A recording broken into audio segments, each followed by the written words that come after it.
Советот на Европа ни покажува како културата може да биде мост помеѓу историјата и современоста, помеѓу локалното и глобалното, помеѓу народите и нациите.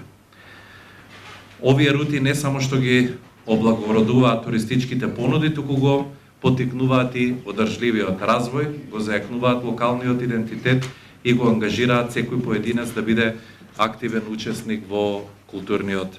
процес. Самото наше членство представува можност, исклучителна можност за афирмација на Кирило-Методиевското особено богато наследство кое што го имаме ние како значаен трезор во Македонија, особено Охридско-Преспанскиот регион, меѓутоа се разбира тука спаѓа и територијата на градот Скопје и на пошироката околина на Скопје, бидејќи внатре влегуваат спомениците на културата, фреско живописот, оние представи што ги имаме за Кирил и Методи уште од најраниот период, 11 и 12 век, означени во или представени во црквата Света Софија во Охрид и во Курбиново.